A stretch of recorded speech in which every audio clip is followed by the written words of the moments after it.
और बहनों और भाइयों, और भव्य और दिव्य कुंभ हुआ है। हम आभारी हैं प्रधानमंत्री मोदी जी के, गृह मंत्री अमित शाह जी के, जिन्होंने वक्फ बोर्ड की मनमानी पर लगाम लगा करके वेलफेयर के कार्य के साथ ये सभी बोर्ड जुड़े। इसके लिए वक्फ बोर्ड से संबंधित एक अत्यंत महत्वपूर्ण अधिनियम को संसद में, लोकसभा में पारित किया है, आज राज्यसभा में भी पारित होगा। बहनों और भाइयों, देश के प्रति निष्ठा होनी चाहिए।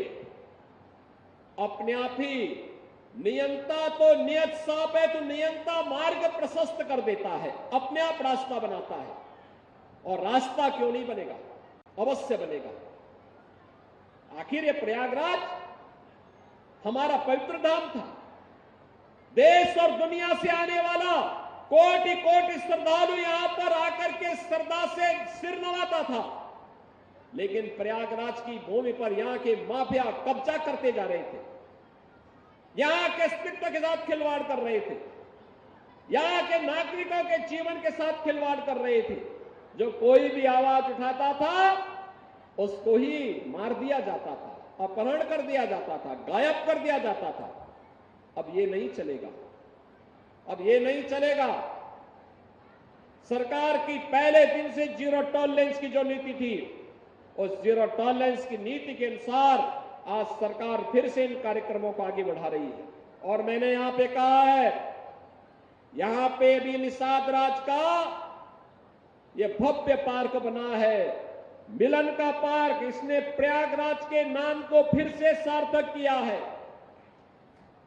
ये प्रयागराज के नाम को सार्थक करने की व्यवस्था, अगर प्रयागराज में मां गंगा, मां यमुना और मां सरस्वती का मिलन, महामिलन होता है, तो इसी प्रयागराज में भगवान राम और निषाद राज का भी मिलन हुआ है। ये मिलन हुआ है और इसीलिए प्रयाग नाम सार्थक हुआ है। ये प्रयाग नाम यहां पर सार्थक हुआ है। और यहां पर विकास के लिए हमने कहा है, जहां पे भगवान राम रात्रि में विश्राम किए थे, वहां का भी सुंदरीकरण होना है, घाटों का निर्माण होना है। यहां पे और भी सुंदरीकरण के नाम पर कार्यक्रम भी होंगे और विद्युत सौदागृह भी बनेगा। साथ साथ यहां पर हम लोग ऋषि श्रृंगी, महर्षि श्रृंगी के माता शांता के मंदिर के सुंदरीकरण के कार्यक्रम को, अगर मंदिर है तो सुंदरीकरण के कार्यक्रम को, संस्कृत विद्यालय के पुनरुद्धार को आगे बढ़ाने का काम भी करेंगे। संस्कृत का अध्ययन हो, यह भी करेंगे। और यहां पर जो हमारे केवट, निषाद, मल्ला, ये सभी लोग जो यहां पे निषाद राज की परंपरा को आगे बढ़ा रहे हैं, मैं प्रयागराज के अपने प्रशासन से कहूंगा कि अभी से योजना बनाएं। इनको अच्छी नौकाएं तो मिले ही, साथ साथ अगर सीएनजी की नौका भी मिल जाए उसके साथ, तो हमें अभी से व्यवस्था करनी चाहिए।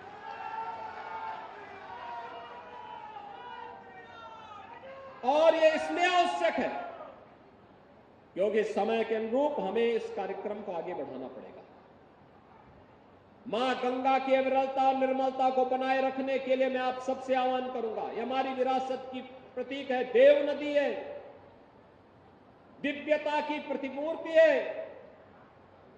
उनके आशीर्वाद के बगैर हमारा कोई कार्य आगे नहीं बढ़ता, कोई संस्कार आगे नहीं बढ़ सकता। और इसीलिए हम सबके लिए एक अवसर है, दुनिया के अंदर और दुनिया के वासियों के सामने इस प्रकार का सहारा नहीं, जो समृद्ध विरासत आपकी है। और बहनों और भाइयों, आज इसीलिए मैं आया हूं निषाद राज के प्रति नमन करने के लिए, इस प्रयाग की इस पावन धरा को नमन करने के लिए, आप सबके प्रति बधाई देने के लिए, प्रयागराज के प्रति आभार व्यक्त करने के लिए और 580 करोड़ रुपए की परियोजनाओं की सौगात देने के लिए भी रामनवमी के पहले निषाद राज की जयंती पर यह सौगात प्रयागराज वासियों को प्राप्त होनी ही चाहिए। इसमें कनेक्टिविटी का भी है।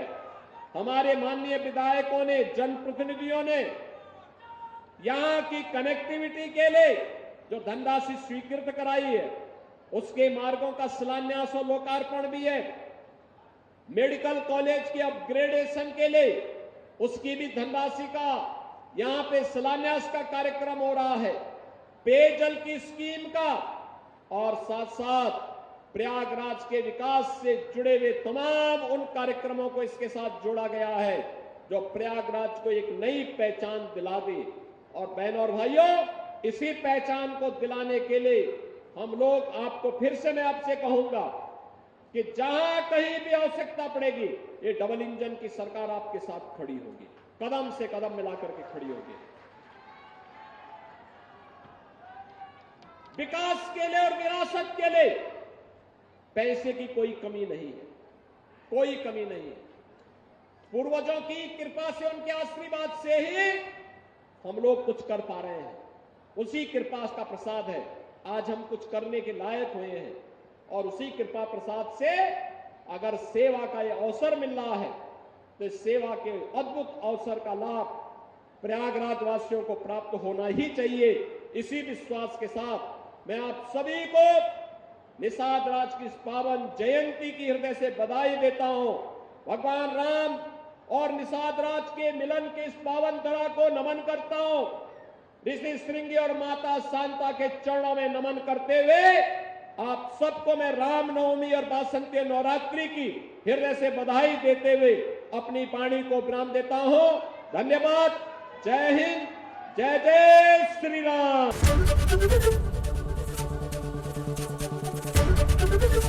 एबीपी गंगा, खबर आपकी, जुबान आपकी।